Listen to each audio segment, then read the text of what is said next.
Semua sahabat Nabi yang profesi apapun, maaf ya, yang pedagang, yang pengusaha, yang birokrat, yang diplomat, itu tidak pernah meninggalkan kebiasaan sholat malam dan kebiasaan mereka sampai khatam Al-Quran. Sholat malam ya. Uthman bin Affan, Tamim Ad-Dari, Abdurrahman bin Auf dan sebagainya. Mereka orang-orang kaya, orang sukses, kaya. Abdurrahman bin Auf kapaknya terbuat dari emas, hartanya banyak, tapi tidak menghentikan kerinduannya untuk menunaikan tahajud. Bismillahirrahmanirrahim.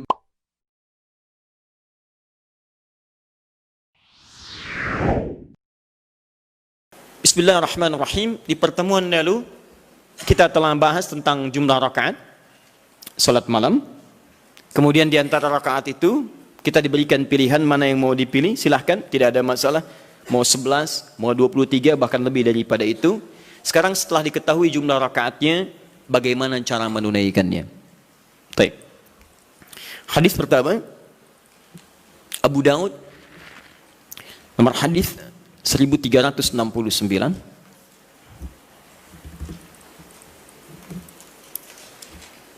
Kita ambil dua hadis dulu barangkali. Bismillah. Satu, hadis riwayat Abu Daud. Masih ingat ya? Abu Daud nama aslinya Sulaiman dari Sijistan, dikenal dengan Sulaiman As-Sijistani. Ini rawinya Ibnu Abbas radhiyallahu taala anhuma. Baik. Yang kedua, bisa diambil di Al-Bukhari.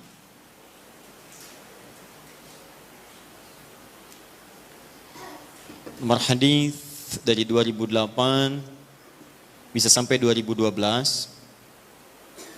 Saya kasih jeda ke sini ke 2010-nya. Ini kebiasaan dengan Sayyidah Aisyah, ke sini dengan Sayyidina Umar bin Khattab radhiyallahu taala anhu. Tiga, bisa diambil hadis riwayat Muslim. Nomor hadis 763. Kita ambil tiga dulu karena waktu kita agak terbatas hari ini.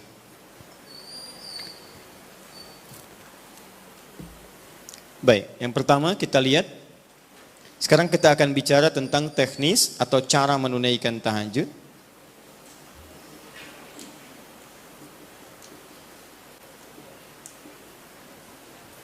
Sifat pertama, apakah ditunaikan sendirian atau berjamaah?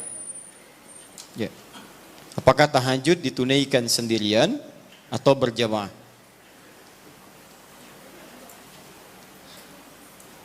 Kedua, bagaimana bacaan tahajud Nabi?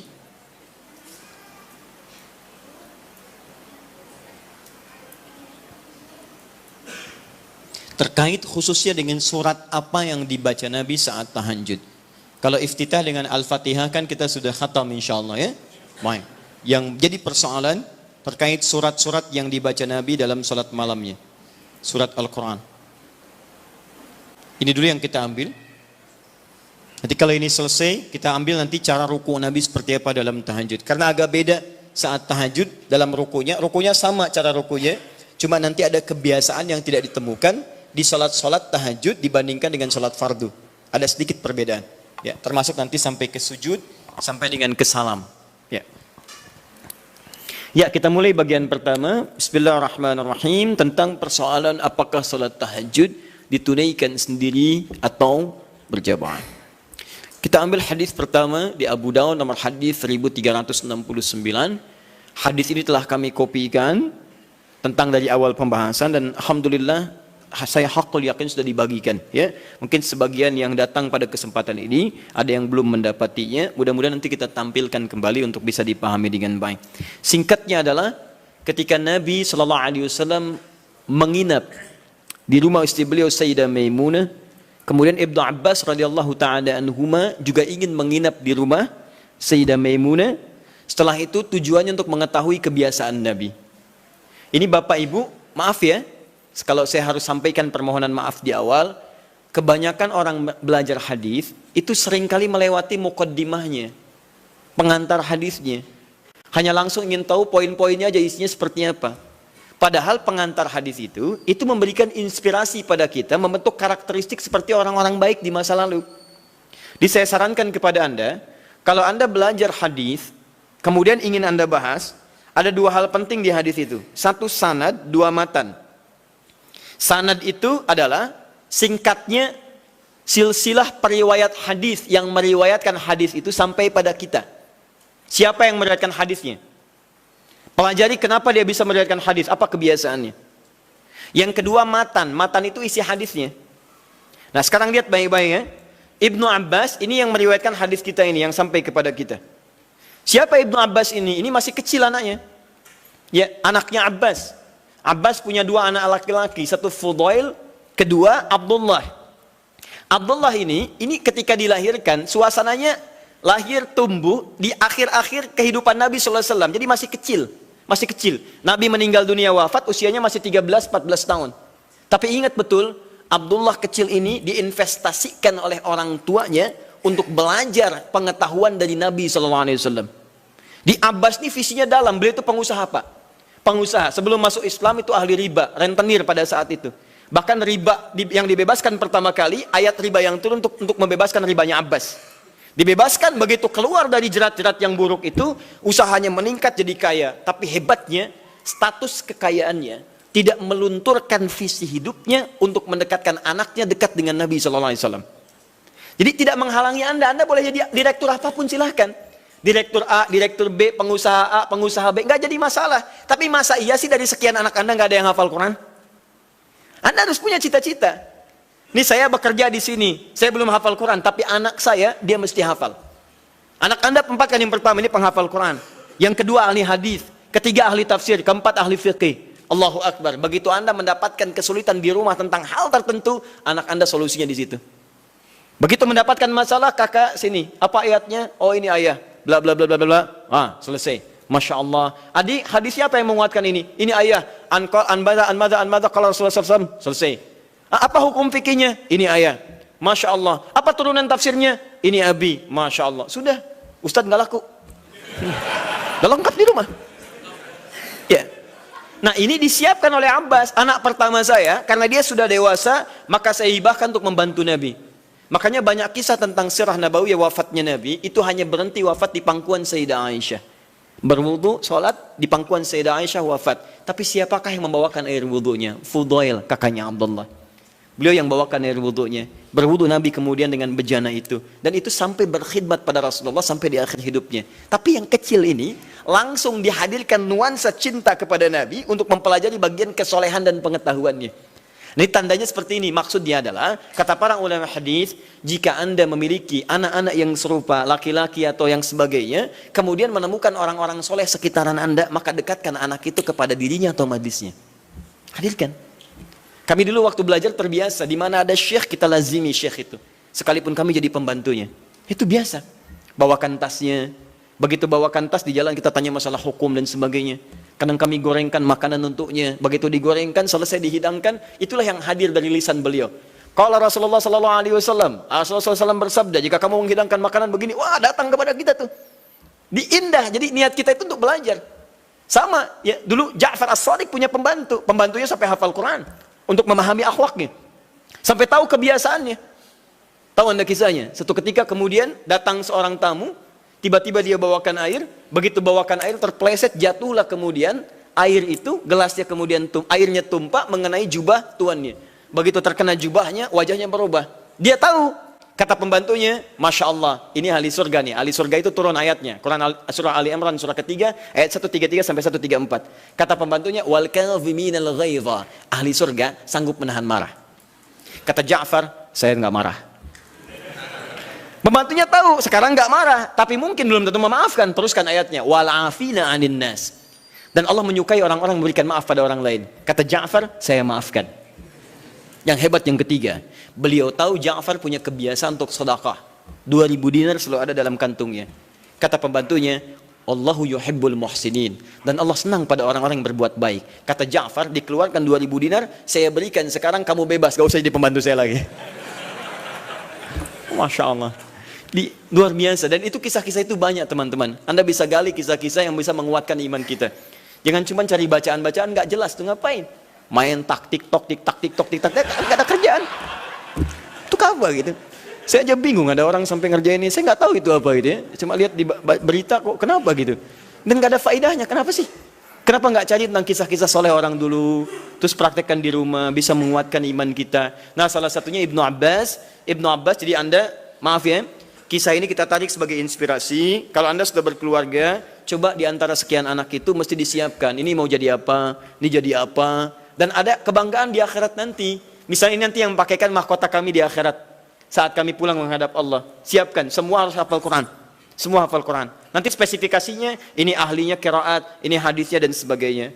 Ibnu Abbas disiapkan oleh orang tuanya, maka dia melazimi Nabi SAW. Karena bagian dari keluarganya. Usia masih 3-4 tahun, datang ke rumah bibinya Maimunah, kemudian tidur di rumahnya dan bangun saat di pertengahan malam. Kisah bangunnya sampai dengan wudhu sudah selesai, kita akan masuk kepada fase tahajudnya. Begitu Nabi malamnya akan sholat, maka Ibnu Abbas tiba-tiba masuk ke barisan, menjadi saf bagian dari Nabi, sholatlah di belakang Nabi sebagai makmum. Lihat ya, jadi Nabi sedang sholat, saya ilustrasikan ya, misal, ini sedang sholat, tiba-tiba Ibnu Abbas dari belakang ikut sholat sebagai makmum. Lantas ditarik oleh Nabi, disejajarkan oleh Nabi SAW dengan posisi beliau. Sejajar, tadinya di belakang begini, ditarik jadi sejajar begini. Paham? Disejajarkan seperti ini. Hadis ini sering digunakan dalil oleh teman-teman kita tentang kebolehan menyusun saf laki-laki dan perempuan dengan posisi sejajar bila imamnya satu dan makmumnya satu. Pernah dengar ada guru Anda mengajarkan kalau ini posisi imam satu maka makmumnya satu, boleh makmum dan imam posisi sejajar. Tidak ada yang lebih, baik imam maju sedikit atau makmum mundur sedikit, tapi sejajar persis sama semua. Pernah dengar ini? Nah, hadisnya hadis ini yang digunakan dalilnya. Tapi hadis ini jarang diteruskan. Dalam suasana sholat apa Nabi mengajarkan itu? Ini suasana sedang sholat tahajud. Saya mau tanya pada Anda. Kalau Nabi imam, Ibnu Abbas makmum, ada dua orang, sholatnya sholat tahajud malam dilakukan, kemudian satu imam, satu makmum, itu jamaah bukan? Jamaah. Karena syarat sholat berjamaah minimal terdiri dari dua orang. Satu imam, yang satu lagi makmum. Maka kita sepakati dulu yang pertama. Yang pertama kita sepakati dalam hadis ini ada petunjuk atau isyarat kebolehan menunaikan tahajud dengan berjamaah. Satu, bolehnya tahajud berjamaah. Nah. Awas, di sini ulama sepakat ya, awas hati-hati. Tidak ada yang tidak sepakat. Jadi kalau Anda yang tidak sepakat, Anda sendiri yang salah. Ya? Nabi mengerjakan, sahabat mengiyakan, ulama sepakat. Anda Nabi bukan, sahabat bukan, ulama juga belum. Anda tidak sepakat, Anda siapa? Ya, baik. Cuma nanti perbedaannya, kapan kebolehan ini bisa berlaku? Hanya bedanya di situ saja nanti. Kalau jamaahnya sepakat boleh, tapi kapan dibolehkannya? Dalam suasana apa? Apakah dalam setiap waktu boleh berjamaah atau dalam keadaan tertentu berjamaah? Paham ya? Tapi saya ingin katakan bahwa ada kasus Nabi pernah sholat malam, kemudian ada makmum di belakang dan dibenarkan oleh Nabi. Kalaulah tahajud berjamaah itu dilarang, Nabi akan katakan, ngapain ikut sini, sebelah sana aja. Ya, misal, atau ini jangan berjamaah, ini tidak benar, yang bagus sendiri-sendiri aja. Ya, atau ngapain ikut bid'ah? Ya, tidak ya. Baik, tidak. Tapi Nabi akan katakan kamu sebelah sana, saya sini. Tapi ketika Nabi tidak melarangnya, bahkan menarik dan menyejajarkan, ini menunjukkan ada kebolehan dalam sholat berjamaah yang dimaksudkan. Jelas di sini? Paham ya? Awas hati-hati, saya ingin luruskan dulu karena sebagian sahabat kita, teman-teman kita menjadikan ini sebagai dalil bolehnya satu saf sejajar, tapi tidak pernah mengungkit sholat apa itu. Di Anda kan unik, Anda mengatakan boleh sejajar saf, makmum dengan imam. Kalau imam satu, makmum satu. Tapi Anda mengatakan tahajud gak boleh berjamaah bid'ah. Padahal yang Anda gunakan dalilnya tentang dalil tahajud. Paham ya? Nah, jadi gini, kalau Anda cenderung pada satu pendapat tidak apa-apa, tapi kita harus jujur menyampaikan informasi. Ya, jadi kalau beda dengan yang lain tidak ada masalah sepanjang ada dalil. Ya, dan tidak usah mencela orang lain. Kita punya pilihan, boleh, tapi jangan sampai pilihan kita kemudian menjelekkan orang lain. Itu yang tidak bagus. Jelas? Baik. Jadi celaan tinggalkan, ibadah kerjakan. Itu yang dimaksud, ambil baiknya, tinggalkan buruknya. Dan tidak usah rame gitu kan? Nah, sini. Satu. Dalil kedua. Bismillah. Sayyidah Aisyah radhiyallahu taala anha diriwayatkan di Al-Bukhari dari nomor hadis 2008 sampai ke 2010-nya. 2012 untuk sahabat Umar bin Khattab radhiyallahu taala anhu. Ja'a ashabu Rasulillah sallallahu alaihi wasallam. Datang beberapa orang sahabat Nabi sallallahu alaihi wasallam.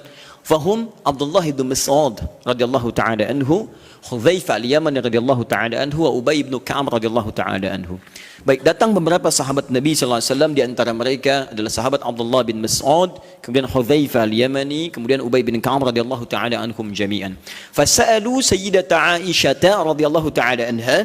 Mereka bertanya kepada Sayyidah Aisyah, semoga Allah meridai kepada beliau, an sifati salatin Nabi sallallahu alaihi wasallam, tentang sifat salat malamnya Nabi sallallahu alaihi wasallam. Faqalat, maka beliau menyampaikan, riwayatnya cukup panjang, ya. Makana yazidu fi Ramadan wala fi ghairihi ada 11 rakaat. Ya, sepanjang tinggal di rumah saya, sepanjang bersama saya, perhatikan cara menerjemahkannya. Sepanjang bersama saya perhatikan baik di Ramadan atau di luar Ramadan, beliau tidak pernah lebih dari 11 rakaat. Ya, jadi 11 rakaat di Ramadan, di luar Ramadan 11 rakaat. Tapi tolong catat baik-baik ya, cara menerjemahkannya sepanjang bersama saya.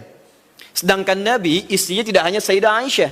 Tadi saya katakan ada Sayyidah Maimunah, ada Sayyidah Zainab dan sebagainya. Dan di tempat lain Nabi pernah 13 rakaat. Seperti saya sampaikan di tempatnya Sayyidah Maimunah, Nabi 13 rakaat. Ada bahkan yang kurang dari itu, ada yang lebih daripada itu. Tapi di rumah Sayyidah Aisyah 11 rakaat. Dan ini telah tuntas di pertemuan lalu. Perhatikan, yusalli arba'an, kemudian beliau salat 4 rakaat. Thumma yusalli arba'an, kemudian 4 rakaat. Thumma yusalli thalathan. Beliau salat 4 rakaat dan 3 rakaat. 4, 3. 4 tambah 4, 8 tambah 3, 11. Ini seperti kesimpulan di pertemuan lalu, boleh kita menunaikan salat malam dengan 11 rakaat, formulasinya 4, 4, 3. Kalau Anda ingin 2, 2, 2, 2, ujungnya 1, boleh. Hadisnya telah saya sampaikan. Bahkan masih tertulis di Abu Dawud nomor hadis 1369. Jadi kalau 11 boleh gunakan 2, 2, 2 ujungnya 1, atau kalau witirnya 3 kemudian 8 tambah 3, atau 4, 4, 3, selesai. Tapi pembahasan kita bukan di situ. Teruskan hadisnya. La tas'al an husnihinna wa talihinna. Tapi jangan ditanyakan bagaimana panjang dan bagus bacaannya. Jangan ditanya. Maka setelah peristiwa itu, beberapa malam kemudian mereka mengikuti Nabi SAW, sholat di belakang Nabi SAW dalam kesempatan sholat malamnya. Dimulai dari Hudzaifah, dimulai dari kemudian Abdullah bin Mas'ud dan yang lainnya. Yang paling menarik, bahkan tersebut nanti di Al-Bukhari, bahkan di hadis Muslim, teman-teman sekalian, indah. Kata Hudzaifah, termasuk Abdullah bin Mas'ud, tidak ada sholat seindah sholat di belakang Nabi SAW. Tidak ada sholat seindah sholat di belakang Nabi SAW. Ini yang mereka kisahkan sholat malam. Kata Abdullah bin Mas'ud, Rasulullah SAW kemudian membaca 100 ayat Al-Baqarah pertama. Saya duga akan selesai, ternyata beliau lanjutkan. Yang paling menarik, lihat. Ketika beliau membaca ayat tasbih, maka beliau berhenti bertasbih terlebih dahulu. Ketika membaca ayat doa, maka beliau berhenti berdoa terlebih dahulu. Ketika kemudian sampai pada ayat-ayat perlindungan, perlindungan itu tentang berlindung dari neraka, dari azab dan sebagainya, maka beliau berhenti untuk berlindung kepada Allah dari semua keburukan itu dulu. Anda bisa bayangkan, nanti ketika masuk ke bacaan saya terangkan tentang makna ini. Tapi poinnya adalah, saya mau tanya pertama kali, 3 orang sahabat ini sholat di belakang Nabi dalam kesempatan sholat fardu atau sholat sunnah? Sunnah. Sholat sunnahnya siang atau malam? Malam. Malamnya tahajud atau bukan? Artinya, boleh kemudian dalil ini bahkan tersebut di kitab yang sangat sahih, hadisnya sahih, menunjukkan kebolehan menunaikan sholat tahajud secara berjamaah. Paham? Baik. Ini dalil yang kedua. Ini dalil yang kedua. Tapi bagaimana pemahaman ulama dalam menafsirkan kebolehan ini? Karena jangan tafsirkan oleh kita sendiri. Rujuk para ulama. Ibnu Majah nomor hadis 233. Innal ulama warathatul anbiya. Sungguh para ulama itu pewaris para nabi. Wa innal anbiya la yurithuna dirhaman wala dinaran walakinnahum yurithuna al-ilma. Sedangkan para nabi tidak pernah mewariskan dinar dan dirham, mereka mewariskan pengetahuan. Artinya, kalau ada ilmu yang pernah disampaikan oleh nabi, maka kita harus merujuk pada pemahaman ulama. Bagaimana mereka menafsirkannya? Paham ya? Awas, dan ulama itu luar biasa. Mereka belajar puluhan tahun. Imam Al-Bukhari itu menulis Sahih Al-Bukhari 16 tahun. Sebagian di Mekah disempurnakan di Madinah. Lalu Anda menyimpulkan dalam 16 jam. Mustahil. Ya? Nah ini dalil-dalil tadi menunjukkan kebolehan sholat berjamaah. Lantas bagaimana memahami tentang kisah-kisah tadi dalam kebolehan yang dimaksudkan? Maka ulama terbagi pada 2 pendapat utama dari sini. Dan ini yang boleh kemudian kita amalkan dalam kehidupan. Satu,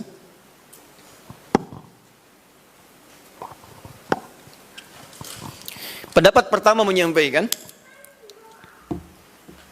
hadis yang menunjukkan dibenarkannya salat tahajud berjamaah dan memberikan hukum bolehnya berjamaah menunaikan tahajud. Kata ulama yang pertama, menunjuk pada kondisi yang khusus. Jadi bukan kondisi biasa. Artinya jika kondisi ini ada, maka yang terbaik Anda tunaikan berjamaah. Tapi kalau kondisi dimaksud tidak ditemukan, maka sendirian itu lebih utama. Apa kondisinya? Satu, memberikan tuntunan atau pelajaran bagi orang yang belum terbiasa menunaikan tahajud. Belum biasa dia, ya, belum ada kebiasaan pada dirinya. Ini menunjuk pada hadisnya Ibnu Abbas radhiyallahu taala anhuma. Kan ini baru pertama kali berkunjung kan ke rumah bibinya Sayyidah Maimunah, kemudian tiba-tiba sholat di belakang Nabi, oleh Nabi ditarik, diajarkan bagaimana caranya menunaikan sholat malam, kekhusyuannya dan sebagainya. Jadi kalau Anda misalnya dalam kondisi ingin membimbing orang-orang tertentu, bisa di rumah, suami ingin membimbing dengan istri, atau membiasakan dengan anak-anak yang belum terbiasa sholat malam, ya. Tiba-tiba anak Anda beranjak misalnya, jadi semakin dewasa, sudah baligh, Anda ingin bangunkan malam hari, jangan biarkan dia sendiri. Khawatirnya karena belum terbiasa, belum mengerti cara menunaikan sholat malamnya. Paham ya? Tiba-tiba Allahu Akbar, rakaatnya kencang, alhamdulillah sedang tahajud. Lama nggak keluar bunyinya, lama-lama ketahuan tidur di sejadah, gitu kan? Nah, karena belum terbiasa, ya. Allahu Akbar, baca surat, sudah baca surat, ruku Allahu Akbar, begitu sami Allahu liman hamidah, kedengaran dari samping, gol, ya, berubah suasana hidupnya. Salatnya ditinggalkan, kemudian langsung update status, itu kan repot juga, ya, kekinian, karena belum terbiasa menunaikan dia. Maka seperti Nabi membimbing Ibnu Abbas radhiyallahu taala anhuma, Anda boleh hidupkan saat di rumah, anak Anda bangunkan, yuk bangun yuk, malam kita tahajud. Kenapa Pak mesti tahajud? Kan kita udah banyak sholat, misalnya. Sayang, Allah menjamin kalau kita tahajud, kita sekeluarga masuk surga. Allah sudah menjamin surga kita di dunia, tapi Allah belum menjamin surga kita di akhirat. Papa takut kalau di dunia kita bersama, di akhirat kita berpisah. Alhamdulillah, tidak ada yang bisa menyatukan kita kecuali amal soleh kita. Yuk bangun, tolong papa mama supaya memudahkan hisab saat di akhirat. Bangun. Kenapa Papa mesti bangun? Kan capek. Sayang, justru ketika kamu sholat sekarang, hidup kita besok akan dimudahkan oleh Allah. Allah sudah berjanji, kalau kita bangun malam ini, maka pekerjaan kamu besok akan mudah. Sekolah kamu akan mudah, pelajaran kamu akan mudah, dan seterusnya. Maka teman-teman cari aura-aura positif untuk menghidupkan itu. Bangun malam, itu indah. Itu indah. Guru di sekolah punya program misalnya, ya ada mabit, ada macam-macam, malamnya dibangunkan, boleh silakan, cari imam bagus, kemudian hadirkan suasana malam, sholat itu boleh. Sah, nggak ada masalah. Taib. Dua, bukan dua yang bawahnya ya, dua yang masih poin satu. Jadi 1A tadi, jika ada suasana ingin membimbing kalangan tertentu atau orang-orang tertentu yang belum terbiasa menunaikan sholat malam. Dua, sudah? Dalam rangka melatih atau menghadirkan kekhusyuan, dalam rangka melatih atau menghadirkan kekhusyuan,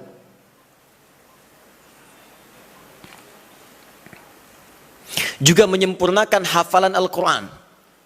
Melatih, menghadirkan kekhusyuan, juga menyempurnakan hafalan Al-Quran. Ini kebolehan ini diikat pada suasana yang kedua ini. Contohnya tadi peristiwa beberapa sahabat tadi.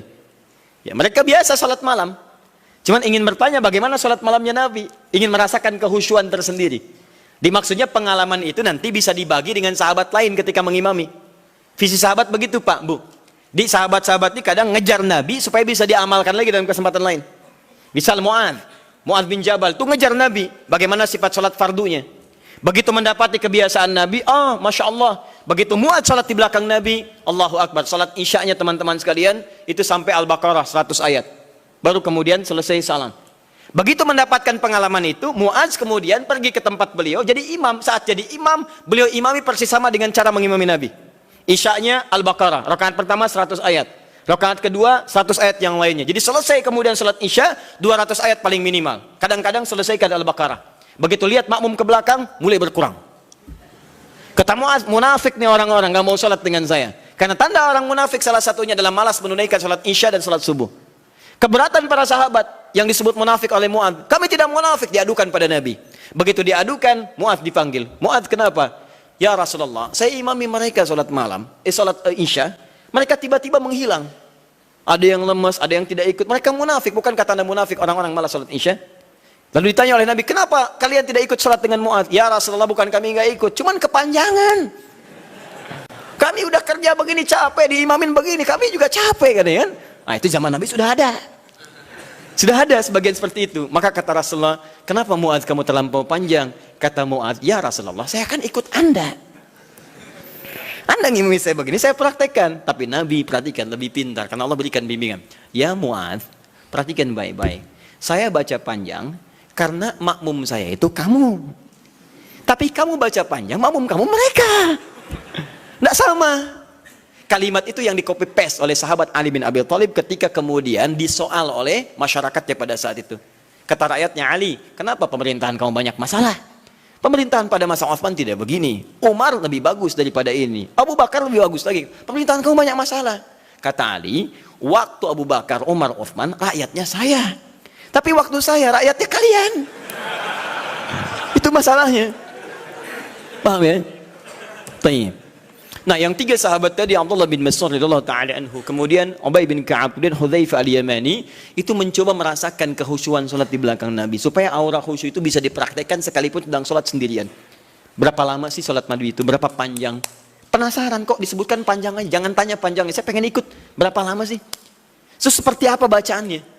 Itulah yang kemudian mereka dapatkan dan diabadikan oleh Imam An-Nawawi. Antum beli kitab At-Tibyan. Saya ada beberapa yang bahasa Arab, seingat saya yang di terbitan Darul Kutub Al-Islamiyah warna merah marun, itu halaman 37, paling kanan sebelah atas, paragraf pertama baris 1 sampai 3. Itu teman-teman sekalian, kata Imam An-Nawawi sepeninggal Nabi, semua sahabat Nabi yang profesi apapun, maaf ya, yang pedagang, yang pengusaha, yang birokrat, yang diplomat, itu tidak pernah meninggalkan kebiasaan sholat malam dan kebiasaan mereka sampai khatam Al-Quran. Sholat malam ya. Uthman bin Affan, Tamim Ad-Dari, Abdurrahman bin Auf dan sebagainya. Mereka orang-orang kaya, orang sukses, kaya. Abdurrahman bin Auf kapaknya terbuat dari emas, hartanya banyak, tapi tidak menghentikan kerinduannya untuk menunaikan tahajud. Antum sekaya apa dibandingkan beliau? Dan berapa kali dikalahkan oleh rasa kantuk dan yang lainnya? Orang kaya sekarang belum tentu ada yang kapaknya terbuat dari emas. Tanyakan Bill Gates, orang paling kaya sekarang, istrinya Melinda Gates. Tanyakan, punya kapak nggak? Belum tentu punya. Minyak angin aja nggak punya, cap kapak gitu. Jadi itu ya. Jadi kalau Anda ingin merasakan misalnya kehusyuan, kenikmatan sholat, Anda boleh malam datang, misalnya ada imam yang bagus, bacaannya indah, sehingga beberapa bagian tertentu terces lagi, ya enak, dapat imam bagus. Seperti saat Ramadan Anda mencari imam yang bagus, itu boleh. Ada kebiasaan-kebiasaan di teman-teman, terutama Masya Allah, anak-anak pesantren Hidayatullah itu. Demi Allah saya katakan, itu diantara kebiasaan mereka pada umumnya tidak pernah meninggalkan tahajud malam, terkhusus malam Jumat. Anak-anak itu tuh yang luar biasa. Jarang diekspos ya, tapi saya sampaikan supaya kita ikuti kebiasaan itu. Antum boleh misalnya satu malam cari waktu, terus imam yang bagus, sholat di belakang, supaya mendapatkan kehusuan tersendiri, itu sah dilakukan. Seperti para sahabat pernah melakukan. Dalilnya ini, hadisnya sahih, dibenarkan oleh para ulama, dan sah hukumnya. Ini kata para ulama yang pertama, dibolehkan salat tahajud berjamaah dalam konteks ini saja. Ini yang tekstual. Di luar ini, kerjakan masing-masing. Jelas sampai sini? Baik. Yang kedua, berpendapat para ulama, hadis ini menunjukkan kebolehan mutlak berjamaah. Gak perlu diikat oleh kondisi. Artinya kalau mau jamaah, jamaah aja. Kalau enggak, bolehnya mutlak. Kenapa? Karena Nabi pun tidak memberikan petunjuk syarat khusus.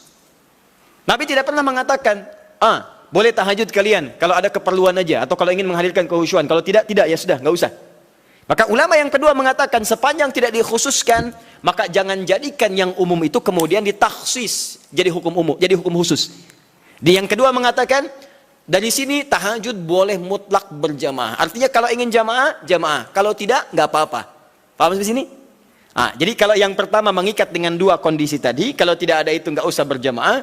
Kemudian yang kedua mengatakan ingin sendirian boleh, ingin berjamaah boleh, dan bolehnya boleh mutlak. Artinya kalau ingin silahkan, tidak silahkan. Suami istri bangun malam, pengen tahajud berjamaah, boleh silahkan. Pengen masing-masing, tidak ada masalah. Jelas sampai sini? Tidak harus menunggu dua kondisi ini. Kalau ingin bangun bersama-sama, bangun, sholat berjamaah, sah hukumnya. Paham? Baik. Dan dua hal ini tidak ada pertentangan. Masing-masing menghormati satu dengan yang lainnya, hanya menunjukkan beberapa perbedaan saja dari sudut pandang pemahaman kepada dalil. Tapi dua-duanya sepakat bahwa tahajud boleh ditunaikan secara berjamaah. Paham? Baik. Kalau sendirian boleh? Tidak ada perbedaan pendapat di situ. Jadi jangan Anda katakan, bolehkah sholat tahajud sendirian? Terdapat perbedaan pendapat ulama di situ. Anda yang beda di situ. Paham ya? Baik. Satu, selesai masalah kita. Ustadz cenderung yang mana? Dua-duanya hampir sama.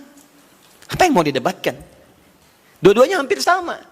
Toh mustahil orang-orang berjamaah kalau nggak ada dua keperluan itu. Silakan cek. Pada umumnya ketika berjamaah kan dua itu. Kalau imma tidak memberikan contoh cara tahajud yang benar, yang kedua ingin mendapatkan kekhusyuan dalam sholat. Hampir tidak ada yang lainnya. Silahkan cek, hampir tidak ada yang lain. Karena itu saya kira ini sedikit bersamaan, hanya beda dalam ungkapan saja. Baik ya? Taib.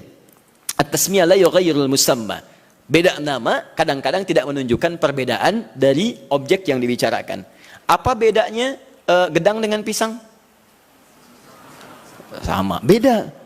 Kalau bahasa Indonesia gedang itu, bahasa Sunda pepaya, dengan pisang itu cau. Baik ya. Nah, tapi kalau di Jawa disebut gedang itu pisang. Bendanya sama, menunjuk pada benda yang sama, hanya ungkapan yang berbeda. Baik, masalah kedua. Ini terakhir. Apa bacaan yang biasa dibaca oleh Nabi dalam tahajudnya? Terutama surat apa yang beliau biasakan baca? Baik, saya mau mulai dulu. Kalau Al-Fatihah tidak akan saya bahas. Untuk iftitah, pembuka ringan, ada 12 doa iftitah. Iftitah atau istiftah? Iftitah. Baik, satu iftitah, dua istiftah. Satu atau dua yang benar? Yang satu angkat tangan. Yang dua? Anda maunya apa sebetulnya? Satu tidak, dua tidak. Baiklah.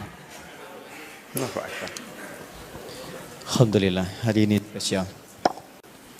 Tulis sendiri, ngapus sendiri, terangkan sendiri, milih sendiri. Taib. Ke atas saja ini. Satu iftitah. Dua istiftah. Ini istiftah. Satu atau dua? Satu yang ini ya. Baik, yang ini benar tidak? Taib. Kalau tidak tahu katakan Allahu a'lam. Baik. Dua-duanya benar tulisannya. Betul. Satu iftitah, dua istiftah. Benar tulisannya. Apa perbedaan keduanya? Satu iftitah itu lebih sedikit hurufnya dan lebih pendek bacaannya dibanding istiftah. Tidak percaya baca. Iftitah satu, dua istiftah.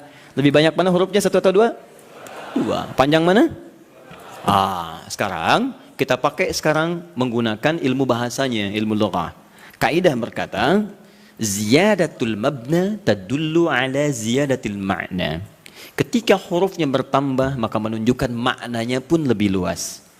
Jadi kalau ada huruf lebih panjang, maka maknanya lebih panjang dibandingkan dengan yang hurufnya sedikit. Artinya kalau iftitah itu pembuka yang ringan, singkat, padat. Kalau istiftah, pembuka yang agak panjang. Kalimatnya lebih panjang dari yang pertama.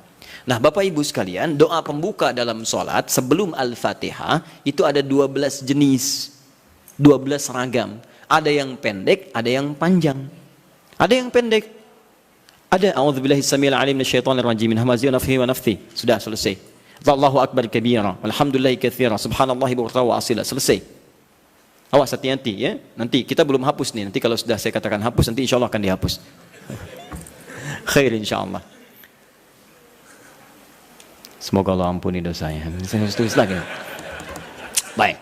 Jadi kalau pendek ada Allahu Akbar kabiran, alhamdulillah katsiran, subhanallahi bukratan wa asila. Ada.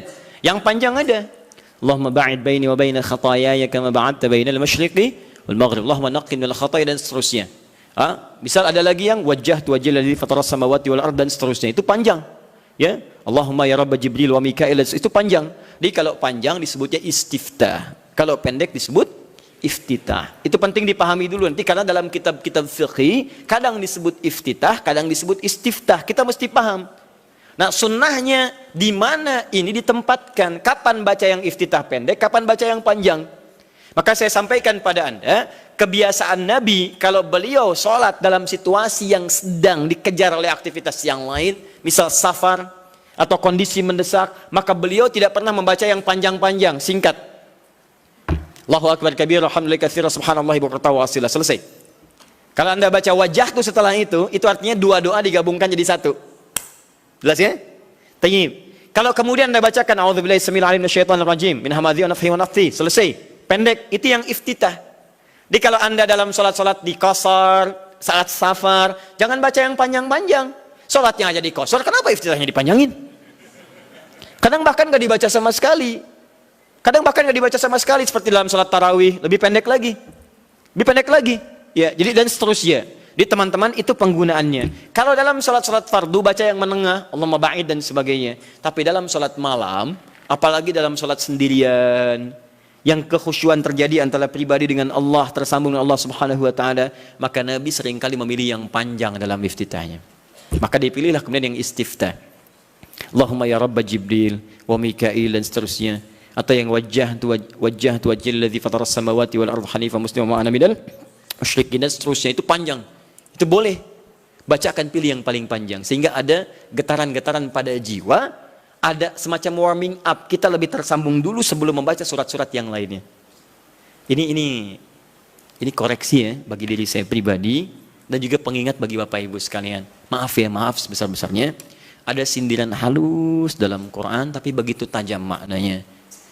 Umumnya orang sholat, bahkan ada yang tidak memahami apa yang dibaca dan dilakukan dalam sholatnya. Masalah kita sekarang, kenapa orang sholat belum menghadirkan kehusyuan? Karena umumnya banyak orang yang masih belum paham apa yang dibaca dalam sholatnya. Bagaimana sholat kita bisa khusyuk kalau kita nggak ngerti apa yang dibaca? Saya mohon Bapak Ibu sekalian, cobalah dalam sepekan misalnya. Hari ini saya mau paham iftitah dulu. Supaya ketika saya paham, saya bacakan, ada getaran pada jiwa saya. Sahabat Abu Bakar saja itu baru takbir Pak, takbir itu sudah gemetar dan menangis. Baru Allahu Akbar. Dia begitu fayaqulu, Abu Dawud nomor hadis 857, fayaqulu Allahu Akbar. Maka saat takbir katakan Allahu Akbar. Beliau angkat tangannya mengatakan Allahu Akbar, sudah gemetaran menangis. Sampai ketika diminta jadi imam oleh Nabi, kata beliau, ya Rasul jangan saya. Saya pribadi yang cepat menangis, khawatir banyak enggak khusyuknya. Ya. Kenapa? Karena merasakan kalimatnya Allahu Akbar, Allah yang Maha Agung, Maha Besar. Beliau merasakan takut ketika bertakbir, merasa paling khusyuk sholatnya. Merasa paling hebat dibanding orang. Merasa paling luar biasa dibandingkan orang lain. Selevel sahabat Abu Bakar menemani kehidupan Nabi di dunia, berdampingan dengan Nabi di alam barzakhnya, itu saat sholatnya dalam masa hidupnya masih gemetaran tuh. Takut ketika sholat membawa sekecil, seatom, sezarah nilai dari kesombongan dalam kehidupan dunia. Bahkan takut dalam sholatnya pun diduga orang paling khusyuk, takut. Gemetaran sampai gemetar. Bisa nggak suasana itu? Bisa nggak gitu ya? Bisa Ustaz, subuh-subuh di puncak. Bahkan sebelum takbir sudah gemetar. Bukan itu yang diharapkan. Beda. Baik. Ya. Saya sangat yakin kalau Anda paham tentang bacaan-bacaan ini, itu akan beda suasananya. Misal, antum yang iftitah baca apa doanya? Allahumma ba'id, ya. Riwayat sahabat Abu Hurairah di Al-Bukhari. Paham nggak artinya? Saya beri contoh ya. Gini. Allahumma ba'id baini wa baina khataaya ya kama ba'adta bainal masyriqi wal maghrib. Allahumma naqqini minal khataaya kama yunaqqa ath-thawb al-abyad minad danas. Allahumma ighsilni bil ma'i wath thalji wal barad. Sekarang perhatikan maknanya. Anda paham ini saja, maka ada getaran tersendiri yang menghunjam dalam jiwa kita sehingga menghadirkan rasa kepasrahan yang sangat luar biasa. Perhatikan kalimatnya. Saya contohkan dulu sebentar. Bismillah. Allahumma ba'id baini wa baina khatayaya. Saya tunjukkan dua kalimat saja. Satu ba'id, begini. Yang kedua khataya, iya. Khataya. Ya terakhirnya pendek, nggak panjang ya. Ya. Saya mulai yang ini dulu. Khataya, ya. Ini dua kalimat yang disatukan. Kalimat pertama, khataya, ini keduanya plus ya, kecil. Khataya plus ya, pendek. Ya, disatukan.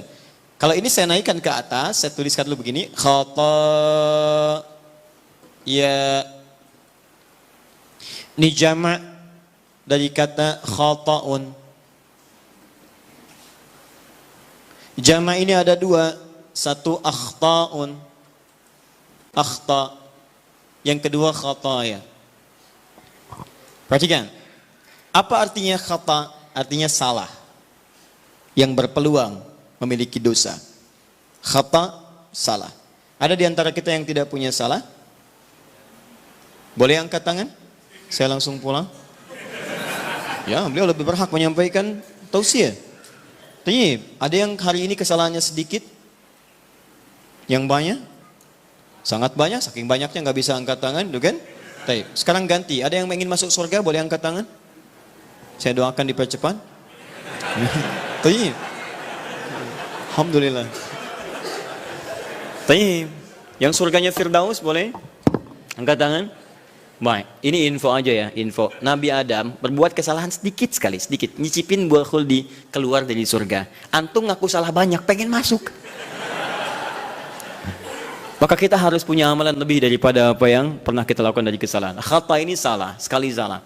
Kalau kesalahannya banyak, saya ilustrasikan begini. Kalau ingin mengukur kesalahan, jangan jauh-jauh dulu, tubuh kita dulu. Ini mata nih, mata. Hari ini aja berapa kali salahnya? Salah lihat. Sudah ada istri, dilihat istri orang. Ibu juga begitu. Udah ada suami, dilihat suami orang. Kenapa suami saya nggak seperti ustadz ya? Suami ibu. Ya. Paham ya? Nah, itu baru mata, belum telinga, belum lisan, belum pikiran dan sebagainya. Paham ya? Nah, kalau kesalahannya jadi banyak, tapi masih bisa dihitung, itu akhta namanya. Akhta, salah, tapi masih terhitung. 1, 2, 3, 4, 10. Hari ini 50 salah. Ya Allah, berarti saya harus cari 50 amalan untuk menutup yang salah ini. Salah harus ditutup oleh soleh. Berarti saya harus mengerjakan amal soleh untuk menutup yang salah. Bagaimana caranya? Ingat, cari amalan yang cerdas ya. Cerdas. Yang amalan ringan tapi pahalanya banyak. Kalau kesalahan itu kan satu kali salah dihitung 1 kan? Tapi kalau amalan kebaikan 1 dihitung berapa? 10. Cari lagi amalan yang berlipat seperti bacaan Quran. Bacaan Quran itu 1 hurufnya 10 kebaikan. Jadi begitu Anda melakukan, tak sadar nih ada kesalahan nih 30 misalnya. Begitu Anda baca Quran, alif lam mim. Yang bukan dosa besar, Alif 1 huruf, lam 1 huruf, mim 1 huruf di hadis Nabi At-Tirmidzi nomor hadis 2910. Ya kan? Maka seketika yang kita nggak duga salah itu dihilangkan oleh Allah. Hilang. Makanya nggak baca Quran sehari itu rugi. Demi Allah rugi saya katakan. Karena dia nggak sadar beberapa kesalahan dia tidak tergugurkan dalam kesehariannya itu. Coba kalau mau hitung-hitung. Aduh saya salah 5 nih. Berarti harus saya tutup. Nun. Selesai. Dah. Itu orang hitungan. Balik sini. Tapi kalau Anda merasa seperti tadi, aduh nggak terhitung nih, banyak kesalahannya, nggak bisa keukur, maka rubah jamaknya menjadi jamaknya yang kathrah, khataya. Jadi ada jam'ul qillah, jamak tapi masih bisa terhitung, ada jam'ul kathrah di ilmu nahwu, jamak tapi sulit untuk dihitung saking banyaknya. Banyak. Rubah kalimatnya dari akhta jadi khataya. Paham? Nah, terus Anda ngaku. Saya memang mengakui ya Allah banyak salah seperti tadi itu. Ngaku banyak. Mata salah, telinga salah, kaki salah. Semua salah ya Allah. Saya ngaku banyak salahnya. Amal saya sedikit. Kalau Anda mengakui kesalahannya, tambahkan ya kecil di ujung kalimat khatayanya. Maka khataya ya.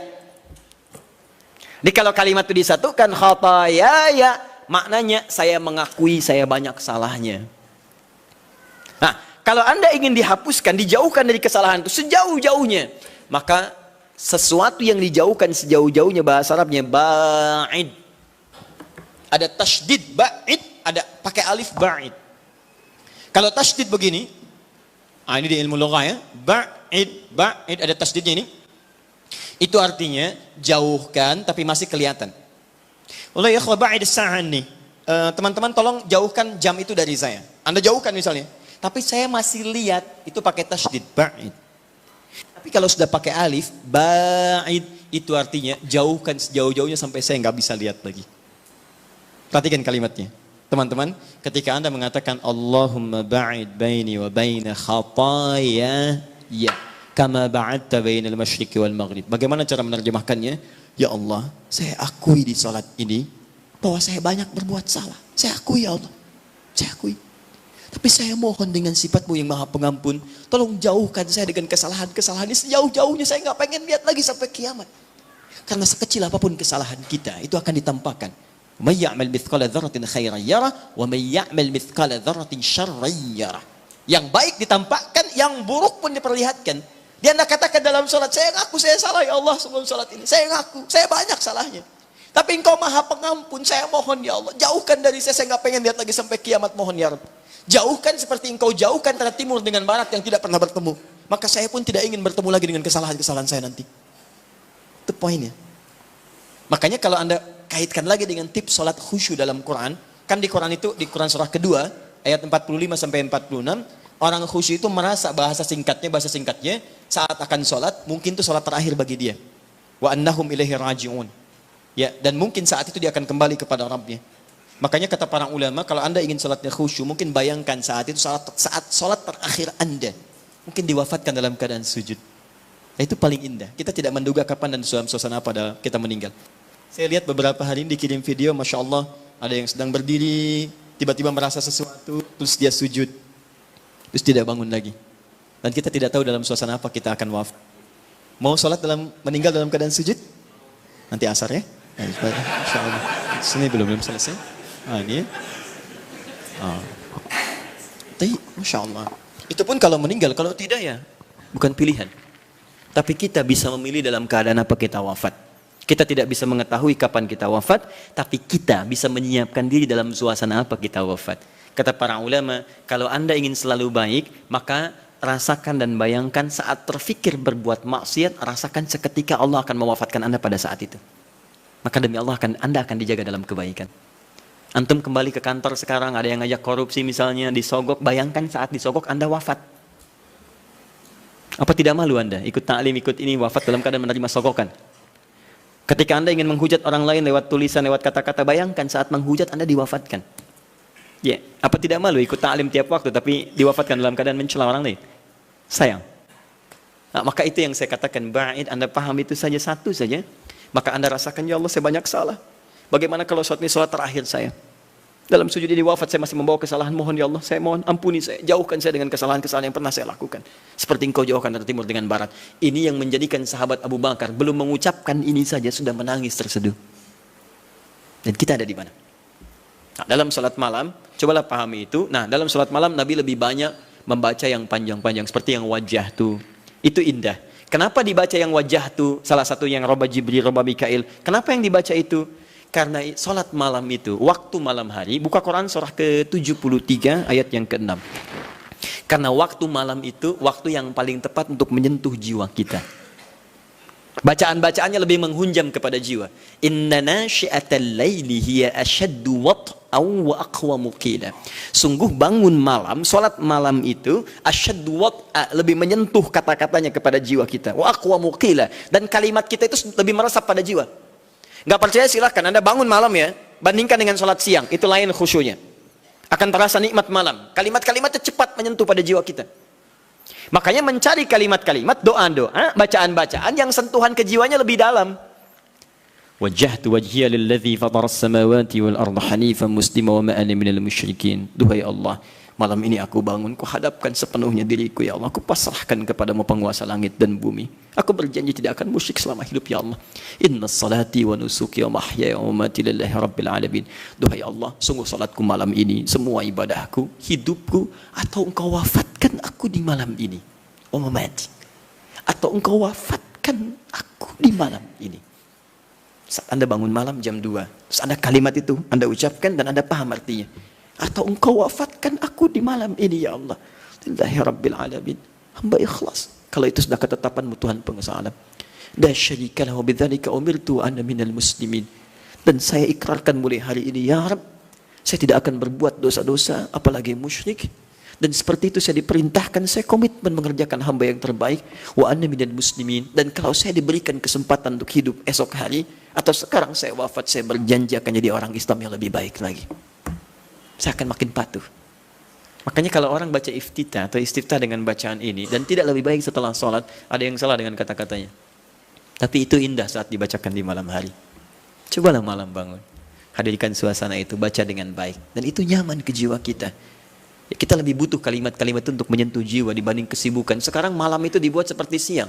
Padahal kata Quran, waja'alna al-laila libasa, waja'alna an-nahara ma'asya. Malam itu kami desain kata Allah untuk istirahat, siang untuk aktivitas. Sekarang orang dipaksa beraktivitas di malam hari. Ya, maaf ya, yang Piala Dunia itu mereka masih siang, kita yang nontonnya malam. Kita yang malam, mereka siang. Jadi kalau teman-teman Anda bisa memutar kembali apa yang Anda bisa lihat siang harinya, kenapa Anda korbankan waktu malam Anda? Karena setiap metabolisme tubuh kita itu ketika diporsir untuk beraktivitas, dia akan menuntut gantinya. Malam istirahat, Anda 7 jam, Anda pakai 2 jam aktivitas, besoknya dia nuntut 2 jam untuk istirahat. Supaya ada kebiasaan, perputaran bagian dari tubuh kitanya. Karena itu coba kita pahami ya, orang-orang di luar itu desainnya luar biasa. Kita dipaksa untuk mengerjakan sesuatu yang mereka nggak lakukan. Kayak rokok misalnya. Ya, pengusaha rokok, pembuat rokok di luar, mereka nggak merokok, dikirim ke kita. Itu yang repot gitu kan. Kadang-kadang kita harus melihat dengan lebih dalam untuk memahami bahwa ada sesuatu yang harus kita saring kembali. Jangan mencela orang lain, itu strategi mereka. Tapi kita bisa memilih untuk mendapatkan yang baik atau meninggalkan yang buruk dalam kehidupan. Jelas ya? Baik. Ini yang iftitah surah terakhir, dan saya berhenti di sini, dan saya mohon maaf barangkali ini bagian terakhir dari sesi bahasan. Untuk sementara saya tidak membuka tanya jawab dulu karena kami jam 3 harus sudah berada di Bekasi untuk bisa menyerahkan beberapa teman-teman yang akan berangkat haji pada tahun ini. Persyaratannya kami koordinasikan, itu harus diserahkan hari ini. Ya, jadi mohon pengertiannya ya teman-teman sekalian. Surah terakhir.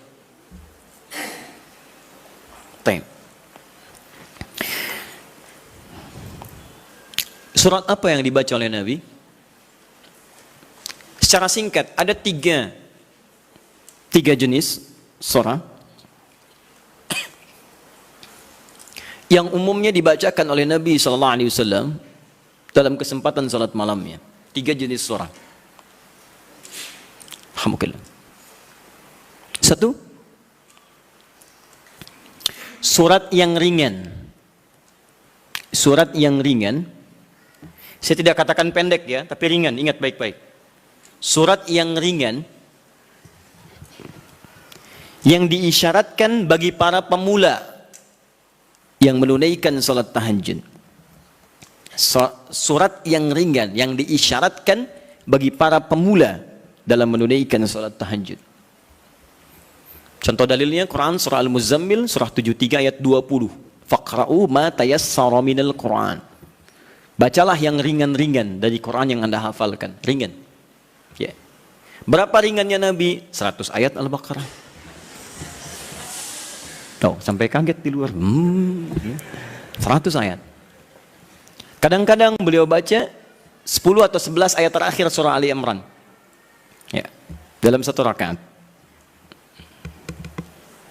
Jadi ukuran ringannya bisa relatif. Ya. Ringan bagi Nabi, belum tentu ringan bagi kita. Tapi prinsipnya cari yang ringan.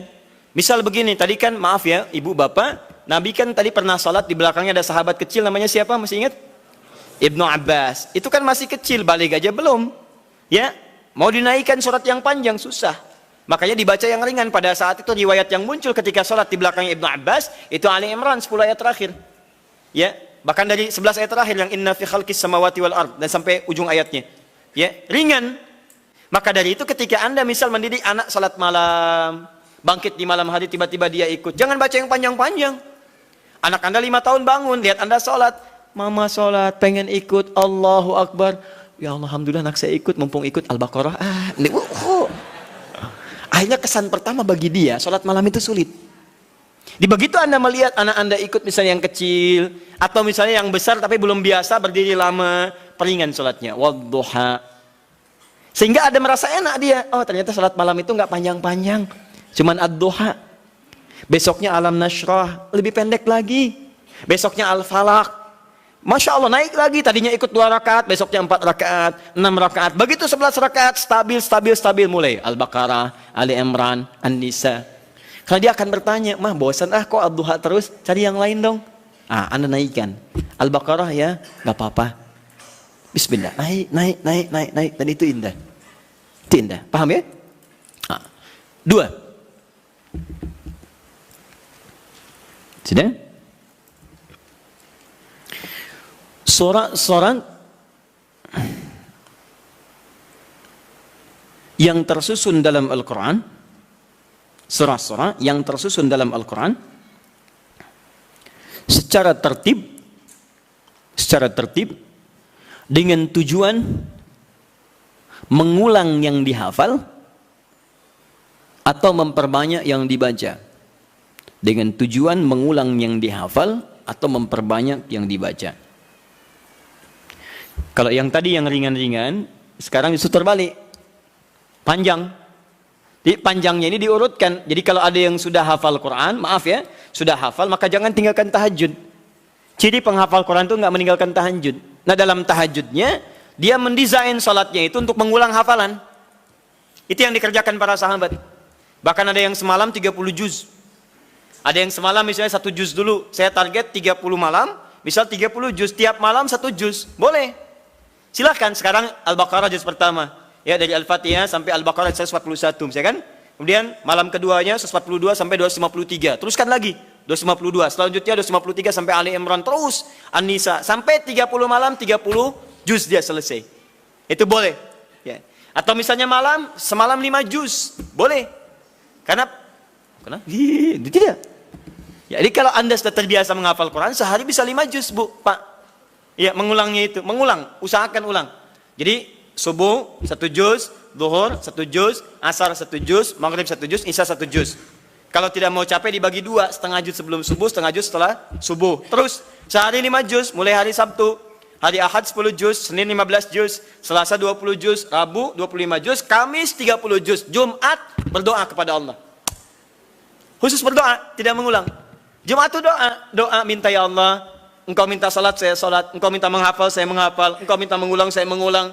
Engkau minta berdoa, sekarang saya bermohon kepadamu ya Rabb. Kalau saya sudah sholat, saya sudah berinfak, sudah menghafal Quran, belum engkau kabulkan juga, maka mohon tunjukkan pada saya dengan cara apa lagi saya mesti bermohon kepadamu. Maka doa penghafal Quran ketika dia bisa khatamkan dalam 6 hari itu, Jumatnya mubarakah untuk dia. Itu yang disebut oleh orang Arab, Jum'ah mubarakah. Semoga Allah turunkan keberkahan. Nanti yang Anda hafalkan sampai Isya itu diulang, malamnya pakai dalam tahajud. 5 juz, dibagi misalnya 10 rakaat, ya, 1 juznya, 1 rakaatnya setengah juz, rakaat terakhir witir misalnya, ya, atau silahkan bagi ke 23 rakaat atau yang lainnya. Intinya adalah silahkan ulang-ulang hafalan atau sengaja untuk memperbanyak bacaan di malam hari. Anda hafal Al-Baqarah, pengen dipakai tahajud, boleh. Ya, Al-Baqarah ada 86 ayat, bagi 11 misalnya rakaat, silahkan, sah untuk memperbanyak dan mengulang bacaan. Paham? 3. Ini jenis yang terakhir. Dan ini yang sangat jarang dilakukan. Padahal Nabi itu banyak disebutkan dalam riwayat sering mencontohkan ini. Memilih surah-surah yang sesuai dengan keperluan Anda, kebutuhan Anda. Memilih surah-surah yang sesuai dengan kebutuhan Anda, keperluan Anda. Tadi saya katakan di awal, semua surah Al-Quran itu adalah didesain sebagai pedoman hidup kita. Jadi semua masalah kita solusinya ada di situ. Saya pernah bacakan di awal jumpa kita banyak ayat di Quran tentang hidup kita. Nah, kenapa Anda saat malam tidak bermohon kepada Allah lewat sholat Anda? Maaf teman-teman, Bapak Ibu sekalian, dengan membaca surah yang terkait dengan kebutuhan Anda. Misal, Anda yang sedang mencari nafkah, kenapa tidak baca ayat-ayat tentang nafkah di Quran? Minta dimudahkan, kan ada. Di Al-Baqarah 168, Al-Baqarah 172, Al-A'raf ayat ke-96 misalnya. Tentang rezeki di Quran surah 51 ayat ke-22 misalnya. Ada semua. Anda yang sedang kesulitan misalnya di rumah dan sebagainya, kenapa nggak baca ayat-ayat tentang kemudahan?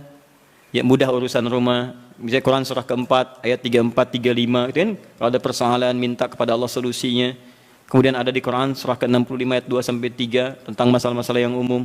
Anda yang di birokrasi, sekarang banyak orang saya tuh bingung ya. Kalau masa-masa pemilihan tuh banyak mengerjakan hal yang tidak perlu. Padahal kata Quran itu, di Quran surah 3 ayat 27 kan jelas. Dari 26 sebetulnya, sampai 27-nya. Jelas. Qulillahumma malikal mulki tu'til mulka man tasha' wa tanzi'ul mulka mimman tasha'. Katakan kekuasaan itu hanya milik Allah. Allah berikan pada siapa yang kehendaki. Jadi kalau ada orang baik diberikan supaya kebaikannya menyebar pada rakyatnya. Kalau ada orang jelek kemudian dia bisa naik, untuk ditunjukkan ada yang salah di tempat itu harus diperbaiki. Supaya dia bisa diganti dengan yang lebih baik. Itu maksudnya. Tapi kekuasaan itu Allah yang tetapkan. Makanya orang-orang yang pandai itu dia akan mendekati Allah. Dia akan memohon supaya diberikan petunjuk. Kalau diberikan, dia lakukan hal-hal yang baik. Maka mendekat dia, baca ayat-ayat itu.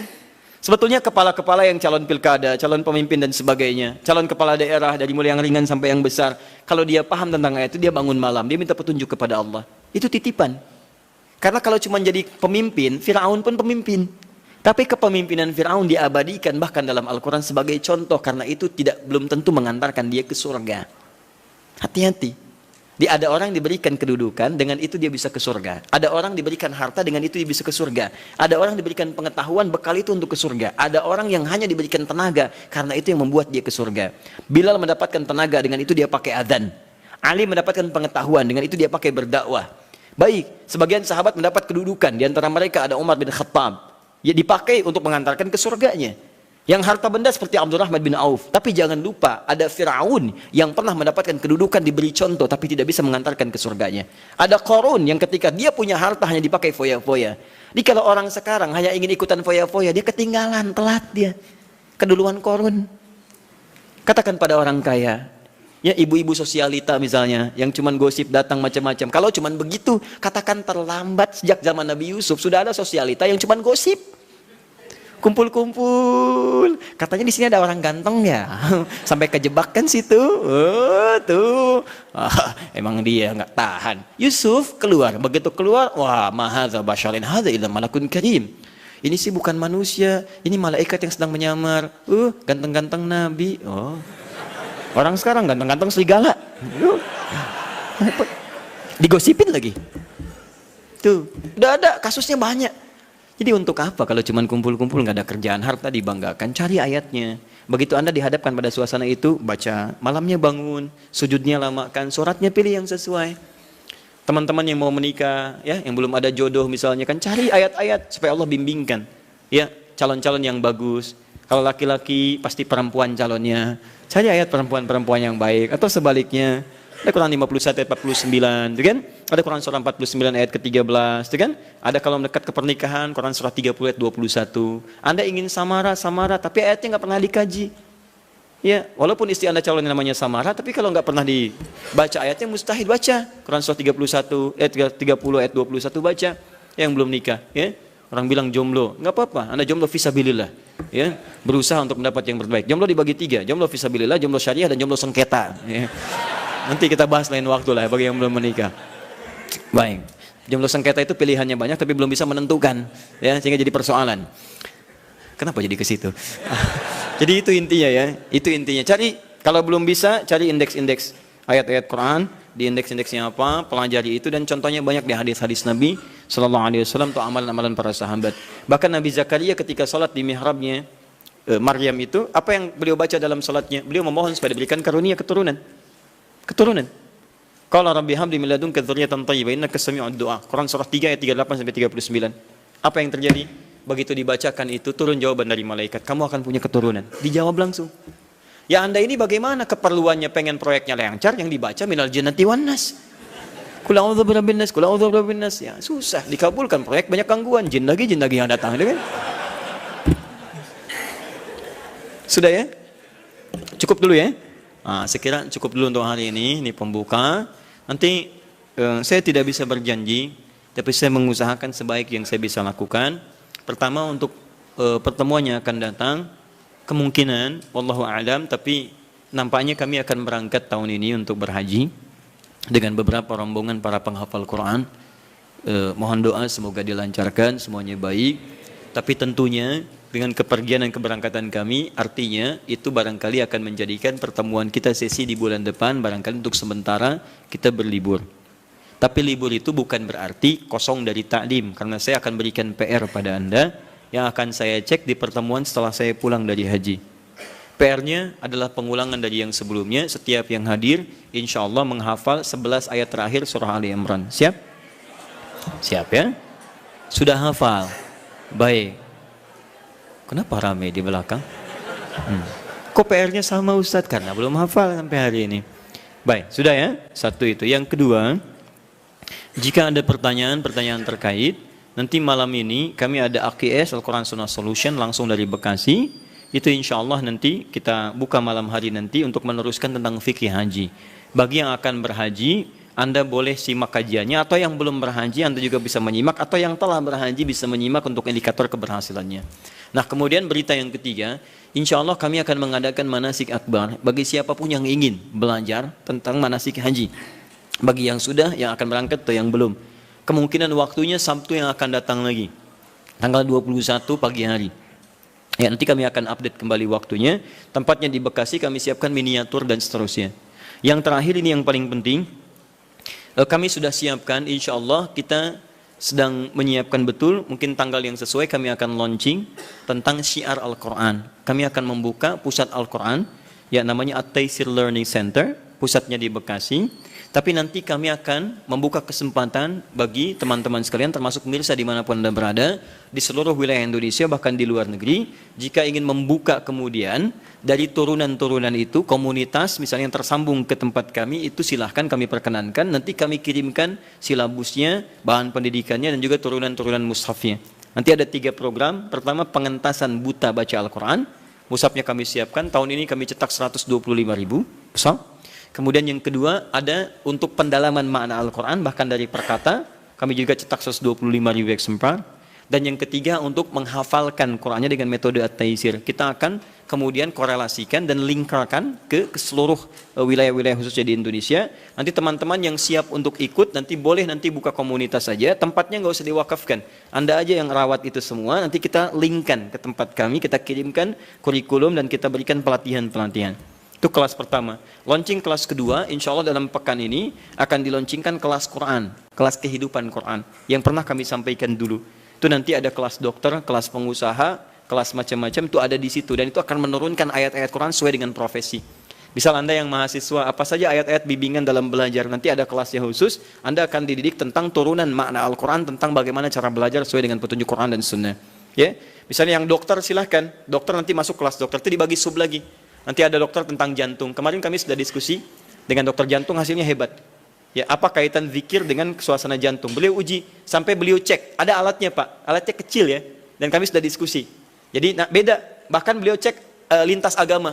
Ada yang dicek misalnya agama A, agama B, agama C, dan luar biasa. Begitu yang lain diminta untuk beribadah menurut kepercayaannya, itu tidak mencapai tingkat standar dalam tingkat ketenangan hati. Dicek hatinya, dadinya, macam-macam. Tapi ketika seseorang sholat, itu melebihi standar dari yang telah ditetapkan dari aspek ketenangan pada jiwa. Nanti akan digali. Dokter mata misalnya, bagaimana petunjuk mata di Quran? Saya pernah nanya dokter mata, dok, apa ukuran mata yang sehat? Diskusi ya, teman-teman. Oh, Ustadz, kalau matanya bagus, jelas, tidak ada bayangan, tidak ada penghalang, itu sehat.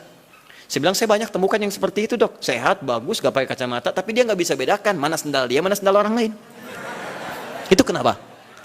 Wah, itu saya bingung, Ustaz. Ya, itu nanti kita dudukkan di satu kelas dan seterusnya. Ya. Nanti yang seperti itulah ya. Mudah-mudahan saat memberikan resep tidak hanya diberikan minum obat ini, tapi dia katakan Quran surah sekian ayat sekian. Baca lagi. Itu yang kami sampaikan. Kalau ada benar itu semua dari Allah sebagai titipan, sebagai petunjuk kebenaran Rasulullah SAW. Kalau ada yang salah itu mutlak dari saya pribadi. Anda boleh sampaikan untuk saya kemudian perbaiki dengan segala kerendahan hati. Kalau menemukan kesalahan cukup ditinggalkan, ambil pendapat ustaz lain yang lebih baik. Tapi kalau Anda menemukan kebaikan, silahkan amalkan karena Allah sedang mencintai Anda untuk menjadi pribadi yang lebih baik. Jika Anda belum sempat berlomba dengan orang soleh untuk meningkatkan ketaatan, maka berlombalah dengan para pendosa untuk bertobat dan beristighfar kepada Allah Subhanahu wa taala. Saya mohon pamit dan mohon izin saya diberikan kelapangan untuk menuju kendaraan supaya mudah sampai ke tujuan karena kami sangat ditunggu pada hari ini. Subhanakallahumma wa bihamdika asyhadu an la ilaha illa anta astaghfiruka wa atubu ilaik. Wa akhiru da'wana alhamdulillahirabbil alamin wal 'afwu minkum. Assalamualaikum warahmatullahi wabarakatuh.